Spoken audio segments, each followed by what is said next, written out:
जोहार साथियों, मैं मुकेश बिरुआ, आपका मेरे इस चैनल में स्वागत है।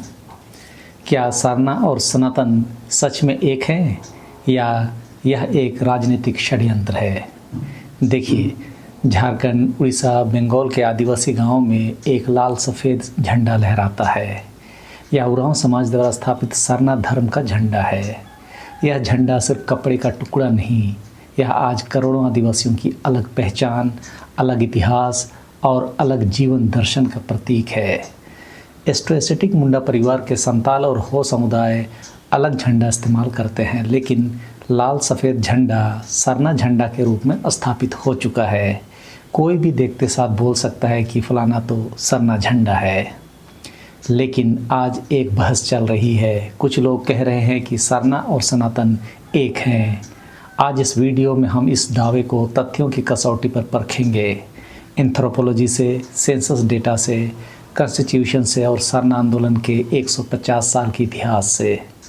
सरना में न मंदिर है, न मूर्ति, न पुजारी की जाति, न दहेज। फिर यह सनातन से एक कैसे हो सकता है? आइए जानते हैं। सरना और सनातन, यह बात कौन कह रहा है कि दोनों एक है? पहले समझते हैं कि यह बहस कहाँ से शुरू हुई और कौन कौन से लोग इस दावे को उठा रहे हैं। बीजेपी नेता के गुप्ता, झारखंड में 2022 की बात है। Hinduism and Sarnaism are the same, we both worship nature. PRX report में छपा है। इन्होंने 2022 में ये बात बोली थी। फिर वनवासी कल्याण केंद्र, जो कि आरएसएस का एफिलिएटेड संगठन है, वो भी कहता है कि there is a practically no difference between Sarna practices and Sanatan Hindu practices. यह आउटलुक इंडिया में इसका रिपोर्ट छपा है। फिर हिरेंद्र सिन्हा, झारखंड वनवासी कल्याण केंद्र के हैं। इन्होंने कहा कि Sarna has always been a part of Sanatan Dharma. ये भी आउटलुक में छपा है। और अब उस कड़ी में निशा उरांव जी, जो 2008 बैच की IRS अधिकारी हैं, वास्तव में आदिवासी परंपरागत पहचान, पेशा अधिकारों और हमारी परंपरा हमारी विरासत कार्यक्रम की समर्थक रही है। झारखंड में जब पेशा रूल लागू हुआ तो उसका जश्न मनाते नजर आई। फिर उन्हें बताया गया कि विरोध करना है, तो आजकल विरोध कर रही है। तो सवाल यह है कि क्या यह दावा कि सरना सनातन एक है तथ्यों पर टिका है, या यह एक राजनीतिक एजेंडा है जो आदिवासियों को हिंदू वोट बैंक में समाहित करने की कोशिश है? हिस्टोरिकल कंटेक्स्ट में देखें तो 2020 में झारखंड विधानसभा ने सर्वसहमति से सरना आदिवासी धर्म कोड बिल पास किया। पश्चिम बंगाल ने भी यही किया। National commission for scheduled tribes ने भी 2011 की सेंसस में अलग सरना कोड की सिफारिश की, लेकिन केंद्र सरकार ने अभी तक इसे मंजूरी नहीं दी। सरना क्या है? इसकी उत्पत्ति कहाँ से हुई? अब हम इतिहास और एंथ्रोपोलॉजी की तरफ जाते हैं, क्योंकि किसी भी दावे को तथ्यों से ही परखा जाता है। आदिवासी समुदाय साल के पेड़ को क्यों मानते हैं? क्यों इसका नामकरण सारजूम हुआ? एस्ट्रोएसिटिक मुंडा भाषा परिवार में साल वृक्ष को सारजूम कहा जाता है। सरना, देसावली या जाहिर थान क्या है? सरना धर्म की मान्यता शुरुआत कैसे हुई, इस पर थोड़ा प्रकाश डाल लेते हैं, क्योंकि जानकारी ज़रूरी है ताकि हम बातों को समझ सकें। यह एक पौराणिक कहानी है जो एस्ट्रोएसिटिक मुंडा परिवार में चलती है। आदिकाल में, मतलब काफ़ी पहले, जब हमारे पूर्वज संस्कार और संस्कृति के नियमों को बांध रहे थे, दस्तूर के नियमों को बांध रहे थे, तो उन लोगों ने देखा कि वे लोग एकमत नहीं हो पा रहे थे। उनके सोच और विचारों में काफ़ी भिन्नता जारी थी। जुएल नोआ हरारे की बुक सेपियंस से संदर्भित इस वीडियो में मैंने बताया था कि समाज को एकजुट बनाए रखने के लिए उस समय के लोगों ने काल्पनिक शक्तियों की कहानियां गढ़ी और उन कहानियों के इर्द गिर्द अपने लोगों को बांध कर रखा, जहां से विश्वास और आस्था की शुरुआत हुई थी। तो लोगों को एकजुट रखने के लिए कहानियां बनाई जाने लगी, संस्कार संस्कृति के नियम बांधे जाने लगे। असफल प्रयासों से आगे बढ़ते हुए वे लोग अलग अलग जगहों पर बैठकर सभा कर और अलग अलग तरीकों से समाज को एकजुट रखने का प्रयास किया। पौराणिक कहानी कहती है कि एक बार उन्होंने इमली के पेड़ के नीचे बैठकर निर्णय लेना चाहा, लेकिन जिस तरह इमली के छोटे छोटे पत्ते पेड़ से टूटते हुए बिखर जाते हैं, उसी तरह उन सभी के विचार छिन्न भिन्न हो रहे थे। एक प्रयास महुआ के पेड़ के नीचे बैठकर भी हुआ। वहाँ भी महुआ के फूल जिस तरह सुबह सुबह गिरते हैं, उसी भांति शुरुआत में ही विचार छिन्न भिन्न हुए। कई पेड़ों के नीचे बैठकर मंथन जारी रहता है और उसी दरमियान अलग अलग पेड़ों के गुणों को भी वे साधते गए कि किस पेड़ में क्या क्या गुण हैं, क्या दोष हैं आदि। उसी बीच वे लोग एक दिन एक ऐसे पेड़ के नीचे बैठे ही थे कि वे लोग एक दूसरे की बात को समर्थन करने लगे। जिन संस्कार संस्कृति के नियम की बात वे करना चाहते थे, दस्तूर के नियम बांधना चाहते थे, सब कुछ बहुत तेज़ी से हुआ। मतलब वहाँ बात तुरंत बन गई। सभी लोगों के विचार अचानक मिलने लगे। ऐसा लगा मानो तपती धूप के बीच किसी छाँव के ठंडे पानी में घुसने पर एहसास होता है। ऐसा सुकून उन्हें मिला क्योंकि वर्षों से यह प्रयास चल रहा था। पर बोंगाबुरु यानी पूजा पाठ कैसे करना है, किस पत्ते में करना है आदि बातों में वे फिर अटक गए। सब एक दूसरे को देख रहे थे लेकिन कोई आइडिया नहीं बन पा रहा था। सबकी बोलती एक बार फिर बंद सी हो गई। तब एक बुजुर्ग ने कहा कि ऐसे चुप रहने से तो कुछ नहीं मिलेगा, काम नहीं बनेगा। इसीलिए इसके लिए सिंगबोंगा, जो आदिवासियों की सर्वोच्च शक्ति है या आप प्रकृति की सर्वोच्च शक्ति कह सकते हैं, से ही पूछा जाए। चूँकि यह शरीर और प्रकृति के सभी जीव जंतु इन्हीं की देन है। सिंगबोंगा की व्याख्या से संबंधित मेरा यह वीडियो आप देख सकते हैं। उस समय परंपरा में यह था कि जब भी कोई शुभ कार्य शुरू किया जाता था तो उस दिशा में तीर, मतलब एस्ट्रोएसेटिक मुंडा भाषा परिवार में तीर को सर बोलते हैं, तो तीर से किसी पेड़ या किसी और चीज़ को निशाना लगाने की प्रथा थी। शुभ कार्य से पहले लगाया हुआ तीर का निशान यदि लग जाता है तो वह काम सफल होगा, सही होगा माना जाता था, और यदि नहीं लगता था तब किसी और दिन के लिए छोड़ दिया जाता था। तो इसी परंपरा की कड़ी में एक बुजुर्ग आदमी ने कहा कि हम लोग तीर से उस पेड़ को खोज सकते हैं। बीहड़ में एक तीर हम लोग छोड़ेंगे, जिस पेड़ में लगेगा तो हम समझेंगे सिंगबोंगा ने हमें वही पेड़ दिखाया, और यह तीर जिस पेड़ में लगेगा उसी के पेड़ के पत्तों से पूजा पाठ किया जाएगा। इस बात पर सभी राजी हो गए। फिर सिंगबोंगा का नाम लेकर तीर को धनुष से छोड़ा गया। तीर को काफ़ी ऊपर छोड़ा गया। जंगलों से होते हुए तीर बहुत दूर घने पेड़ों के बीच चला गया। सब लोग तीर को खोजने निकले, लेकिन बहुत खोजने पर भी तीर नहीं मिल पाया। तीर के नहीं मिलने पर सभी लोग अपने अपने गांव घर को वापस आ गए। काफ़ी दिन गुजरने के पश्चात गांव की बालाएं यानी कि लड़कियां जंगल में फल फूल, लकड़ी, पत्ता, दातुन आदि चुनने के लिए गई थी। इस क्रम में उनमें से एक लड़की अचानक से घबरा कर चिल्लाई कि सरना बैनेंदारू दो सारे झुमकड़ा। एस्ट्रोएसेटिक मुंडा भाषा परिवार में तीर को सर कहते हैं और ना आश्चर्यसूचक शब्द है।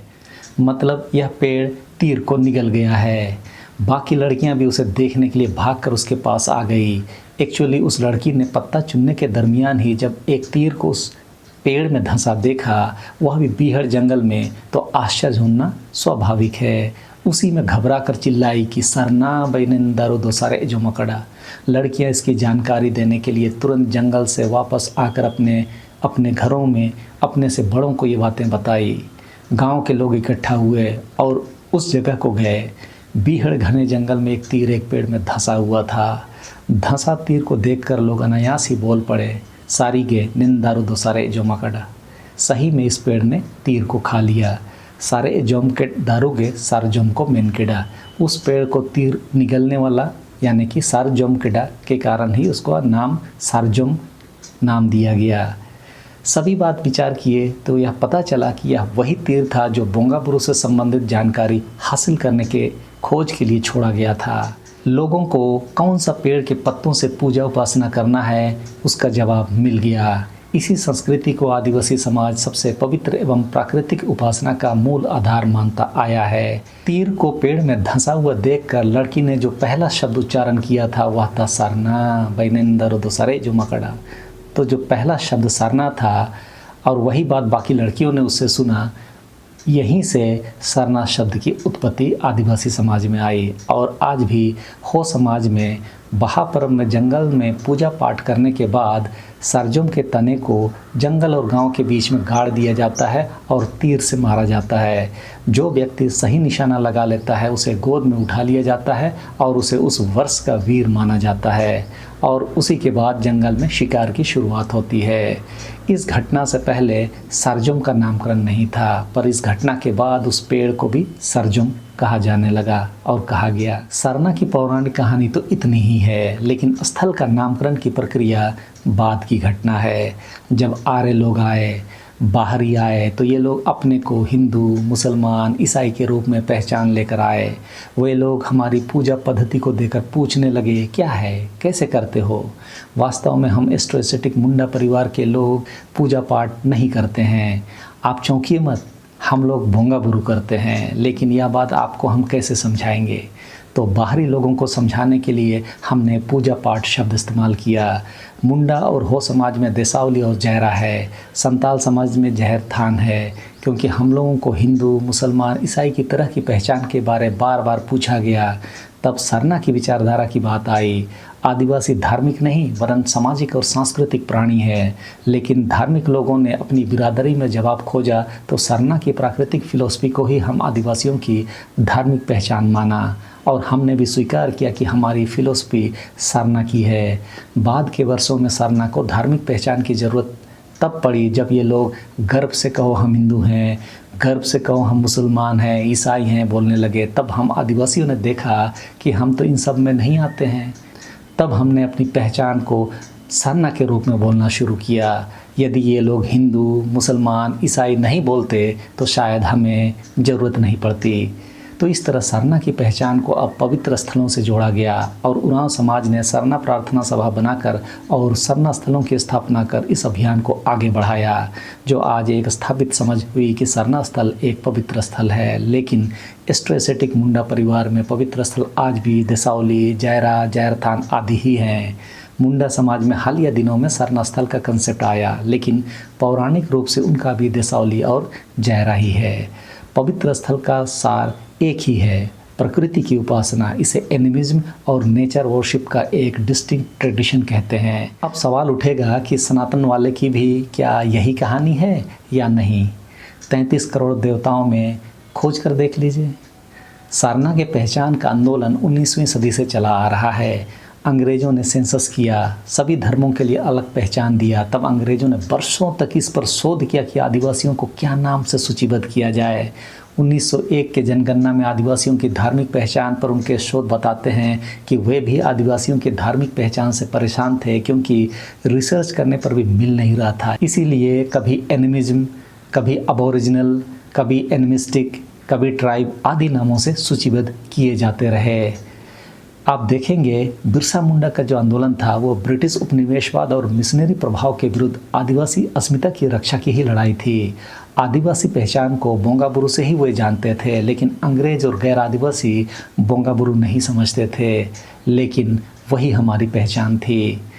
उसी तरह टाना भगत आंदोलन, यह भी शुद्ध आदिवासी परंपरा की वापसी की लड़ाई थी। जयपाल सिंह मुंडा ने 1930 के दशक में झारखंड पहचान को राजनीतिक आधार बनाया। कार्तिक उरांव जी ने 1960 में संसद में सरना की अलग धार्मिक पहचान का मुद्दा उठाया। झारखंड विधानसभा 2020 में सरना धर्म कोड बिल पास किया। यानी यह कोई नई मांग नहीं है। 150 साल से अधिक समय से आदिवासी समाज अपनी अलग पहचान के लिए संघर्ष कर रहा है। यह पहचान हिंदू धर्म से स्वतंत्र रही है। विस्तार से समझने के लिए आप मेरा यह वीडियो देख लीजिए। अच्छा, मेरे कई वीडियो मेंबर ओनली है। आप यदि ऐसे शोधपूर्ण तथ्यों के साथ बने रहना चाहते हैं तो मेंबर ज़रूर बने।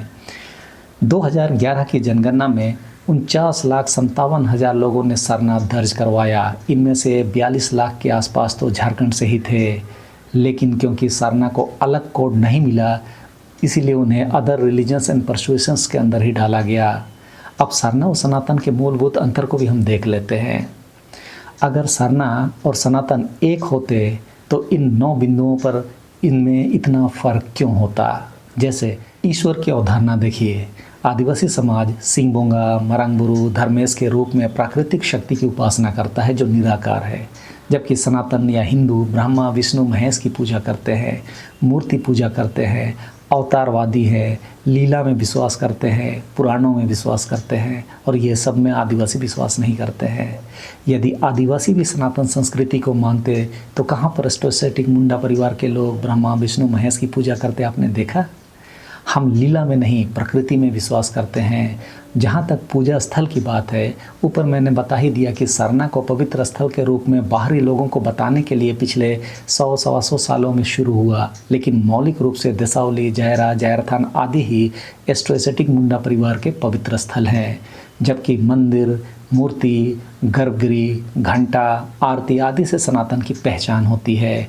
इन दोनों में कोई समानता आसपास तो छोड़िए दूर दूर तक नहीं है। आदिवासियों का कोई लिखित धर्म ग्रंथ या ग्रंथ नहीं है। मौखिक परंपरा, लोक कथा और गीत ही हमारी पौराणिक कथा बयान करती है, जबकि सनातन धर्म में वेद, उपनिषद, गीता, पुराण सब लिखित और संहिताबद्ध है। आदिवासियों का कोई धर्मगुरु नहीं। सामूहिक पूजा होती है और अगुवाई करने वाले दिवरी, पाहन, नायके आदि होते हैं, जबकि सनातन में ब्राह्मण ही पुजारी हो सकते हैं, जो जाति आधारित है और वन व्यवस्था आधारित है। आदिवासियों में कोई जाति व्यवस्था नहीं होती। जब गांव में बैठक होती है तो आप पहचान नहीं पाएंगे कि कौन मुंडा है, कौन दिवरी है। सभी एक समान और एक जैसे स्थल में बैठते हैं, जबकि सनातन में 4 वन, हजारों जातियां और ऊंच नीच की श्रेणी है। आदिवासियों के मृत्यु संस्कार में पिंडदान नहीं होता, शव को दफनाने की प्रथा है और आत्मा को घर वापस बुलाने की। यह अलग बात है कि राष्ट्रपति द्रौपदी मुर्मू जी के इस खबर से आदिवासी समाज को ना जोड़ा जाए, या उनका संघीय कार्यक्रम था। आदिवासियों में वधूमूल्य की प्रथा है, जबकि सनातन धर्म में दहेज की प्रथा है। किस प्रथा से लोगों के बीच आत्महत्या और हत्याएं हो रही है शायद बताने की ज़रूरत नहीं। सरना भी यदि सनातनी हो जाए तो कल आदिवासियों के बीच भी दहेज घुस जाएगा और वही हत्या और आत्महत्या की घटनाएं यहाँ भी चालू हो जाएंगी। आप बातों को समझ रहे हैं ना? ये लोग इन्हीं कुरीतियों का आदिवासियों को हिस्सेदार बनाने के लिए सरना सनातन एक है बोल रहे हैं। जो भी त्यौहार आदिवासियों में मनते हैं, चाहे सोहराय हो, कर्मा हो, सरहुल, बहा, माघे आदि धान के फसल चक्र और प्रकृति के ऋतु चक्र से संबंधित हैं, और सनातन धर्म में दीपावली, होली, नवरात्रि आदि सभी पुराण और देव आधारित हैं। जल, जंगल और ज़मीन आदिवासियों की साझा विरासत है, जबकि सनातन धर्म में ज़मीन व्यक्तिगत संपत्ति होती है। CNT एक्ट, SPT एक्ट आदिवासी ज़मीन बचाने के लिए बनी, ना कि सनातन धर्म के लोगों की ज़मीन बचाने के लिए। अब भारत का संविधान और जनगणना क्या कहता है, यह जानना भी ज़रूरी है। संविधान में आदिवासी पहचान के लिए अनुच्छेद 25 यानी कि राइट टू रिलीजन, भारत के संविधान में सभी नागरिकों को अपने धर्म का पालन करने का अधिकार है। सरना अनुयायियों का दावा है कि उन्हें हिंदू धर्म में जबरन शामिल करना इस अधिकार का उल्लंघन है। अनुच्छेद 25 का नोट कहता है कि संविधान का अनुच्छेद 25(2)(b) कि हिंदू में सिख, जैन और बुद्धिस्ट को शामिल किया जाता है, लेकिन यह संवैधानिक डिफिनीशन केवल हिंदू पर्सनल लॉ के लिए है, ना कि धार्मिक पहचान के लिए। 5th शेड्यूल संविधान की 5वें अनुसूचित क्षेत्रों की रक्षा करती है। पेशा एक्ट 1996 इन क्षेत्रों में ग्राम सभा को स्वशासन का अधिकार देता है। सरना धर्म की मान्यता इस स्वशासन को और मजबूत करती है। सोचकर देखिए, यदि सरना सनातन एक हो गए तो ये अधिकार कमज़ोर पड़ जाएंगे। मतलब 5वीं अनुसूची, पेशा कानून, वन अधिकार अधिनियम में सनातनी पहरा हो जाएगा। सेंसस का इतिहास भी चौंकाने वाला है। ब्रिटिश सेंसस में 1931 तक ट्राइब्स के लिए अलग अलग एनिमिज्म, अबोरिजिनल, एनिमिस्टिक, ट्राइब आदि कॉलम था। 1951 से स्वतंत्र भारत में यह कॉलम हटा दिया गया। आदिवासियों को हिंदू या क्रिश्चियन में डाला जाने लगा, लेकिन 2011 सेंसस में अदर रिलीजन एंड परसुएशंस के अंतर्गत स्वेच्छा से 49,57,000 लोगों ने सरना लिखा। 2020 में दो राज्यों झारखंड और पश्चिम बंगाल विधानसभाओं ने अलग सरना कोड की मांग का प्रस्ताव केंद्र को भेजा। National commission for scheduled tribes ने भी सेंसस 2021 में सरना कोड जोड़ने की सिफारिश की। जब 1931 और उससे पहले के सेंसस में आदिवासियों को हिंदू नहीं माना गया, सनातन नहीं माना गया, तो 1951 में उन्हें क्यों हटाया गया? ऐसे में हम जाएं कहाँ? हिंदू बन जाएं? ईसाई बन जाएं? यह सवाल आज भी जवाब मांग रहा है। अब हम समझते हैं कि सरना हिंदू या सरना सनातन एक है का दावा का असली एजेंडा क्या है। सवाल है कि यह दावा क्यों किया जा रहा है। पहला कारण तो यह है कि यह विचारधारा वोट बैंक राजनीति को मजबूत करता है। झारखंड में आदिवासियों की जनसंख्या 26.2% है 2011 की सेंसस के अनुसार। सरना सनातन एक होने से आदिवासियों को हिंदू मानने से यह पूरी आबादी हिंदू वोट बैंक में शामिल होती है। अलग सरना कोड से इसमें विभाजन का खतरा है और इसे ही आरएसएस और बीजेपी वाले लोग विघटनकारी सोच बोलते हैं, लेकिन भाषणों में चालाकी से बात को ऐसे रखते हैं मानो वे लोग ईसाइयों को विघटनकारी बता रहे हों, जबकि वास्तव में खांटी सरना आदिवासियों को ही सरना कोड की मांग को नहीं छोड़ने के कारण विघटनकारी बताया जा रहा है और हमारे लोग उनकी सभाओं में इन बातों पर ताली पीट कर आते हैं। वे लोग कुल्हाड़ी में पैर मार कर आते हैं। कहने का मतलब ऐसे लोगों के कारण ही सरना के जयचंदों का मनोबल ऊंचा रहता है। सरना कोड की मांग ही बीजेपी का विरोध का असली कारण है। दूसरा कारण है कि पारसनाथ हिल का विवाद भी आप देख लीजिए। झारखंड के गिरिडीह में आदिवासियों का एक पवित्र मरांगबुरु है जहां पारसनाथी से हिल बोलते हैं। मोदी सरकार ने इसे जैन को दे दिया। सरना नेता कहते हैं कि अगर हमारा अलग धर्म कोड होता तो यह नहीं होता। हिंदू छतरी के अंदर आपको रखने से ये लोग इसका विरोध रोक सकेंगे। तीसरा एक कारण है कि मिशनरी काउंटर स्ट्रेटेजी के लिए हिंदू नेशनलिस्ट संगठन मानते हैं कि सरना और हिंदू एक होने से मिशनरी कन्वर्जन रुकेगा, लेकिन जब तक हमें अलग सरना कोड की पहचान नहीं मिलेगी हमारे लोग दबाव में हिंदू, इस्लाम या क्रिश्चियनिटी में जाते रहेंगे। तो यह समझना महत्वपूर्ण है कि सरना समुदाय ना तो खुद को हिंदू मानता है, ना क्रिश्चियन, ना मुसलमान। उसकी अपनी स्वायत्त और प्राचीन पहचान है और वही चाहता है। यह डिवाइड बिटवीन हिंदूज नहीं है, बल्कि यह सदियों पुरानी अलग पहचान की मांग है। अब तो स्पष्ट हो गया कि सरना और सनातन एक नहीं, अलग अलग हैं। सरना प्राकृतिक है तो सनातन कृत्रिम है। सरना एक स्वतंत्र, प्राचीन और प्रकृति आधारित पहचान है। ना वेद पर आधारित है, ना मंदिर पर और ना मूर्ति पर आधारित है।